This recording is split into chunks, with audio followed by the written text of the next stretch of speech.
With everything going on in the world, people need to be uplifted.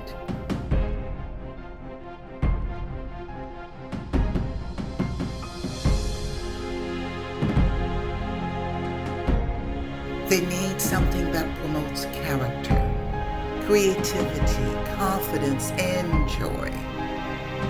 The GRN show is not just an average talk show.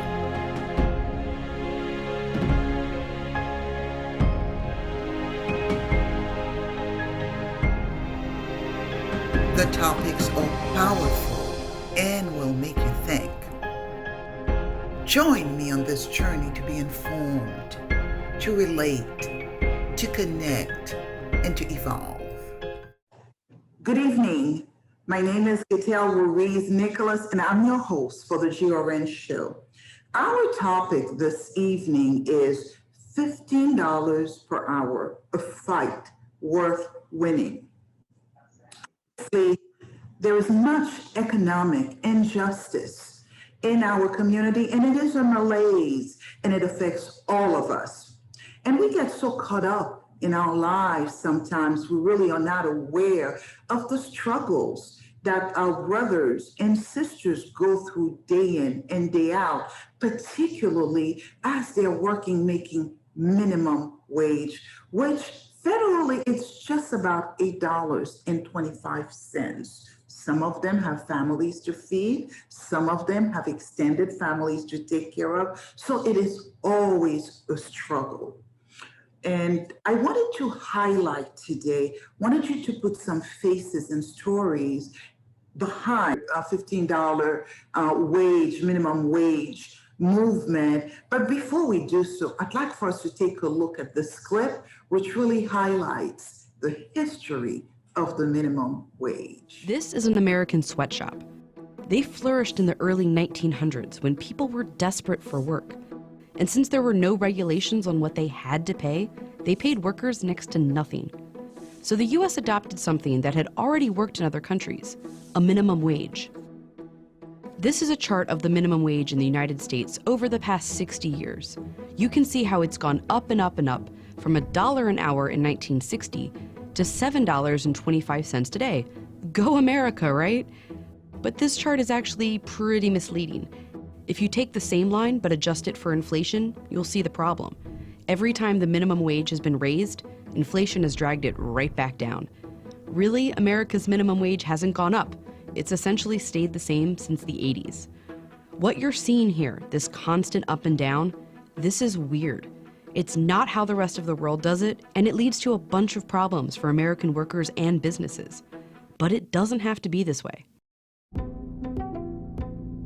The minimum wage sets the smallest amount that a business anywhere in the country can pay its workers each hour. But when that first bill became law in 1938, it had one big problem. That first law didn't actually set any kind of guidance on when and how you're supposed to raise the minimum wage in the future. That meant that if the minimum wage was going to go up, Congress would have to pass a new law. That's what these steps are. But as we already know, they aren't occurring enough to keep up with inflation. And this system also makes the US minimum wage sort of unpredictable. Look at this period.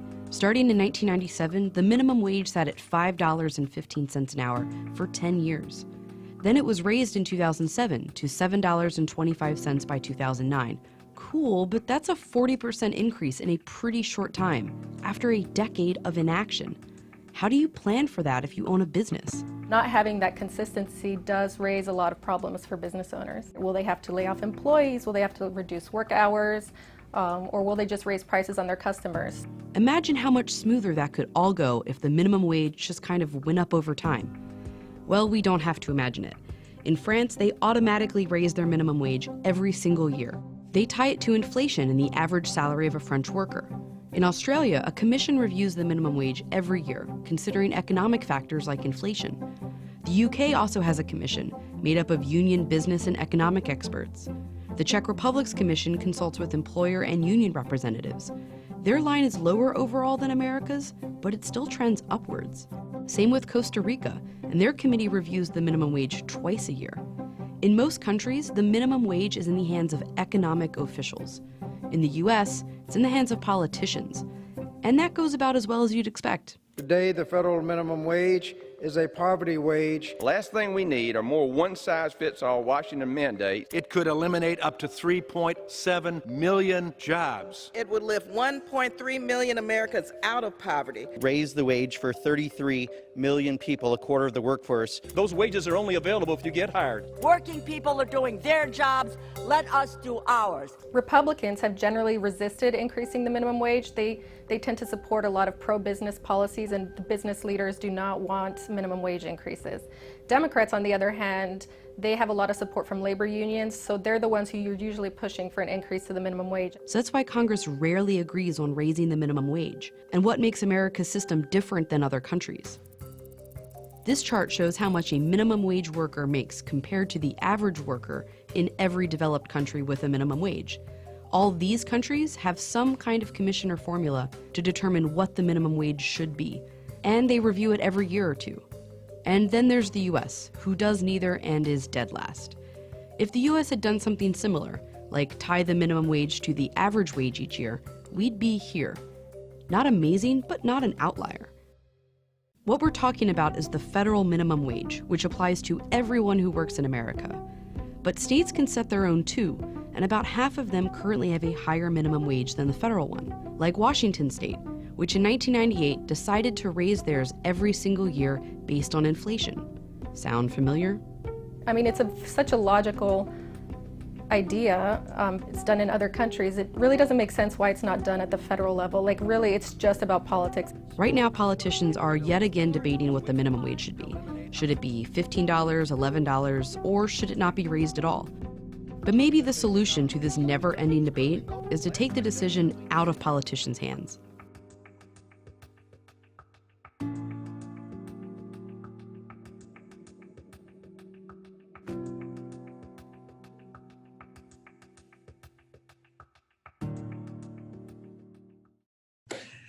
Wasn't that something? You know, back in the 30s, the minimum wage was instituted and we continue to lag behind. I do not understand why the richest country in the world, the United States of America, there is so much poverty. And the minimum wage is really at the core of this poverty and the gap between the haves and have-not continues to really widen, and which is why today I am so pleased to have with us a guest who really has been fighting for a very long time. He persists, he struggles, and he'll be here to share with us his story. He is a member of SEIU. He is a son, he is a father, he is a worker, and definitely a community activist behind this fight. So it is a pleasure for me to introduce to you our guest, Dadley Joseph. Dadley, good evening, and thank you for being with us. How are you today? I'm doing great. I'm doing great.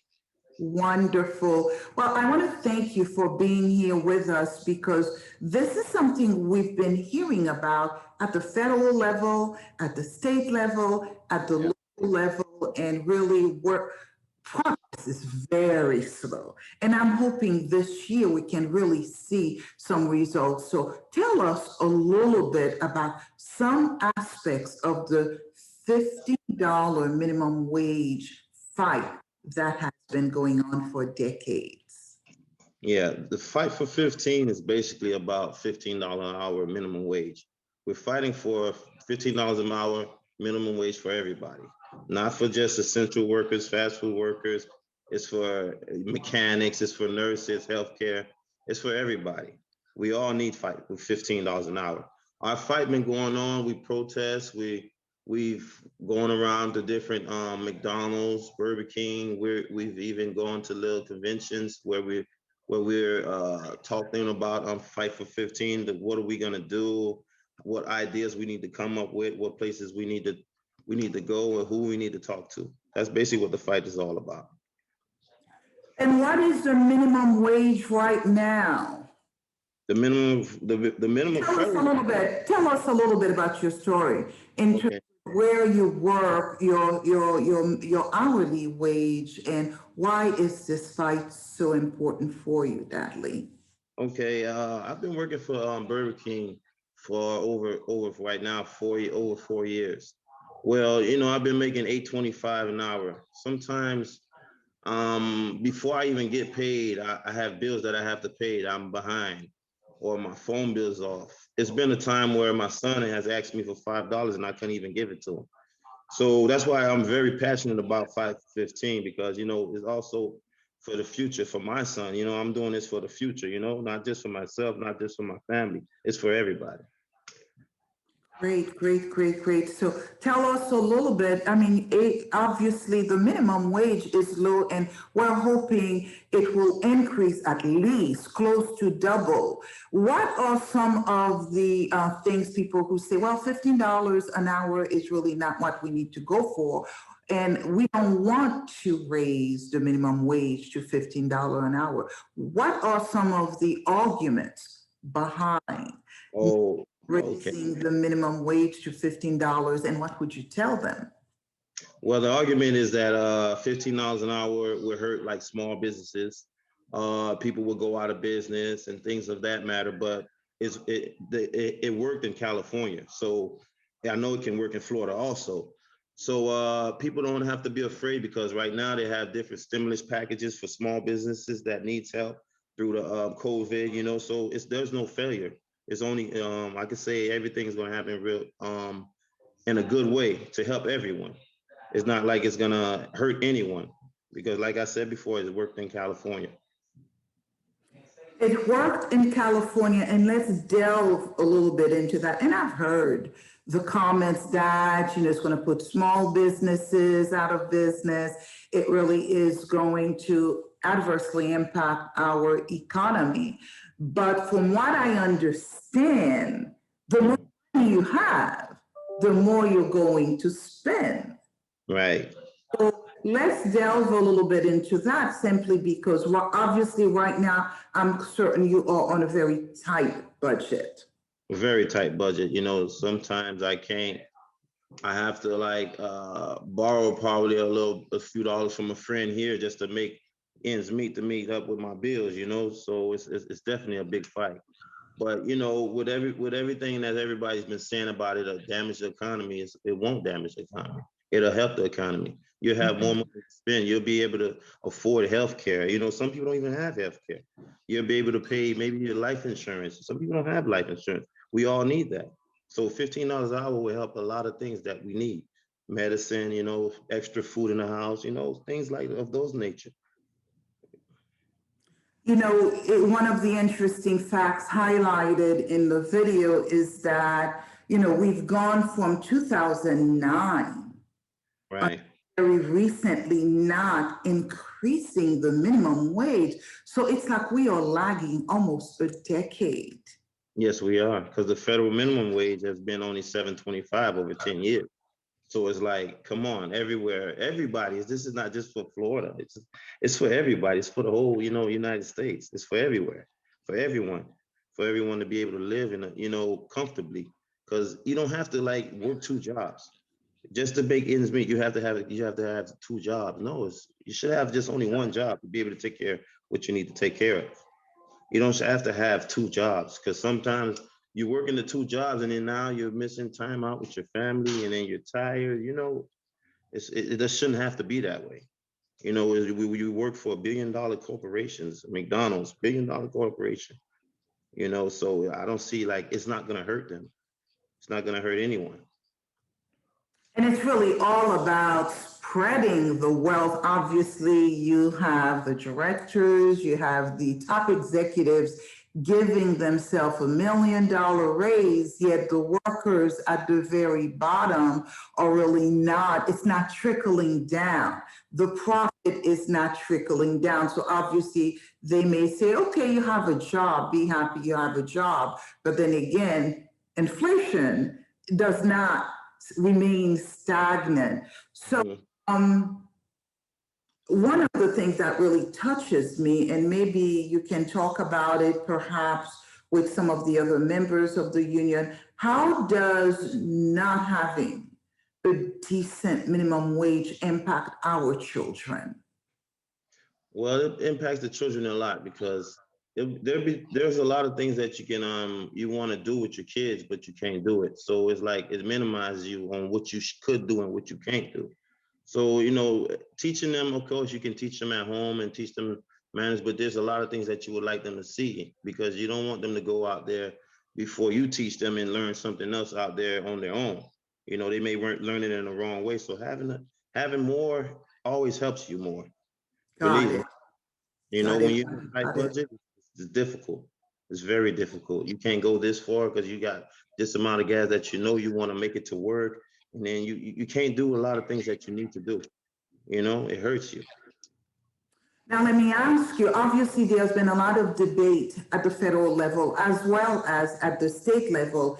It is my understanding that one of the House representatives from, I want to say, in Central Florida is really saying, okay, if we have to pay $15 an hour minimum wage, we need to exclude those individuals and certain individuals that he feels should be excluded. Can you tell us a little bit about that, Dudley? Okay, he wants to exclude certain people, and then it's a variety of it's like a sanction saying that, okay, if you're immigrant, stuff of that nature, or returning citizens, we are the ones that, like, if you pay your debt for society and you come back into society, you came back, you want to get your rights back, you learned your lesson, you're rehabilitated. So you say you give us another opportunity, you give us a chance, right? So where are our chances? We need it. We need $15 an hour. We need to be able to find affordable health care. We need to have we need to find good jobs that will pay us $15 an hour. This is the fight that we always fighting for now, fight for 15. So it's a lot that we need, so extending those people would diminish us, you know what I'm saying? It's mostly, like it says, it's some type of race thing. I don't want to get into that. Absolutely. I truly believe that as well. You've mentioned immigrants, you've mentioned returning citizens. In my mind, those are individuals usually who work heavily in the healthcare industry, heavily in the hospitality industry, restaurant industry, and those are pretty much lower wage jobs. Right. Of the individuals we need to uplift, uplift to succeed, and really uplift to get fully acclimated and do better. So this is something to me that really troubles me. What are some of the things that SEIU is doing, and how can we as a community get behind this fight and tell our legislators, listen, the voters voted, more than 61% of our voters voted for $50 an hour. Why are we beginning to manipulate the to really kind of exclude others from prosperity?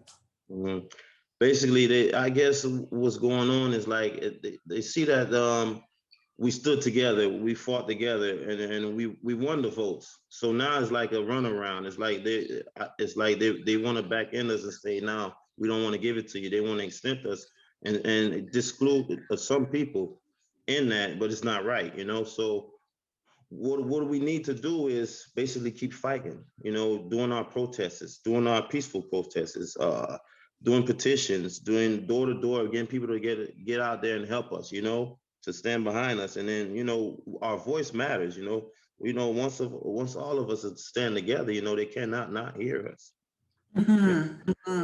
Very good, very good. So what would you, obviously we can get behind this fight, as you mentioned, SEIU and other labor unions, they do peaceful protests. So we need more people to go out there and support and be in that protest. Are we using social distancing during the time of COVID? How is that done nowadays? I know I've attended a couple of these protests in Fort Lauderdale. Well, okay. Well, the way we do it as Fight for 15, we get in our cars, we put signs on our cars. We all have masks, and we're doing a peaceful protest of driving. You know, we're Got driving it. and we're honking. We have our some emergency lights on so people can see us. People are honking at us. People are waving. You know, people are asking us like, "What's going on?" They want to know. You know, so this way of doing the protest is it helps social distancing, the COVID thing. So you know, we're staying safe and we're keeping people safe. Awesome, awesome. Is this something you guys do every week, every month? How can one find out about your next protest? Basically, you would have to get with my organizer. That's Linda Joseph. So the way we Linda, okay. it's always a time that they tell us. Basically, sometimes we're doing protests 2 times a month, you know, 3 times a month. It all depends on the schedule that she gives us, and we you know follow behind. Very good, very good. Well, this is certainly something that we definitely all should get behind. As you mentioned, it really does not affect only those making minimum wages. It affects all of us because with a decent minimum wage, our communities will flourish. And I personally feel our economy will flourish as well.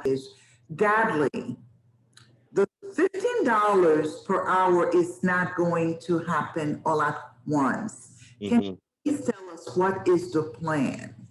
Okay, the plan is to give $1 each year. Starting September, it would go to $10 each year up until 2026. Up until 2026, that's when the $15. So each year up until 2026, $1 a year up until 2026. That's how the $15 will work for us in Florida. But we're hoping that we can get it all at once. That's why the fight continues. You know, we're still fighting for that. We're still trying to change that. You know, we're not going to stop because it's very important. Okay, so to say how soon can we get it, we don't know. But if we keep fighting, with the more people that we have behind us, you know, voices will get heard, people will get saw. You know what I'm saying? We get seen actually, and just keep protesting, just keep fighting because it's not over. Even when we get to the $15, it still won't be enough. We still gonna do more. I agree. But it certainly will be a lot. Yes.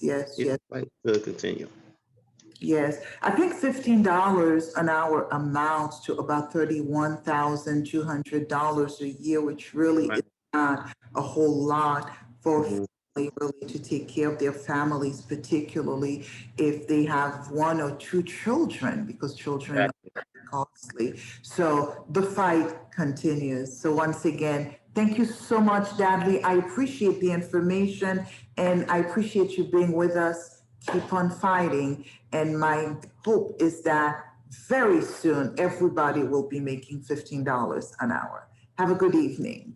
You too. Thank you. Thank you for having me. Thank you. Thank you so much. We're going to take a quick break and we'll be right back. Mom was diagnosed with Alzheimer's at 58 years old. 8 years into the disease was when all the light went out. For me, it was heart-wrenching.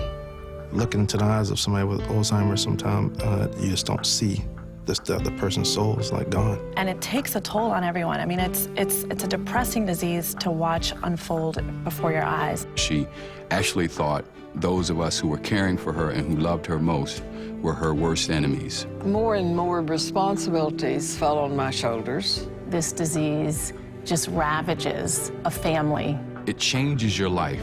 The magnitude of it is indescribable. My mother taught me to be in the moment. We have to live in the moment with them. And I'm going to be with that person right now in this moment, wherever she is. Now is the moment. If we work together, we can stop this epidemic. Contact Bright Focus and learn more. Have you ever dreamt of having your own television show? If you have, then I have the perfect solution and television station for you to reach hundreds of thousands of viewers. Aries Vision is a television company and media company that can help you get your show on the air. They have tools to help you decide the right platform, like Roku, which is growing, and they absolutely can help you decide between a half an hour slot or an hour slot and get your show on the air fast. give them a call at 954-990-8056 or email them at ariesvisionllc@gmail.com to get your dream off the ground.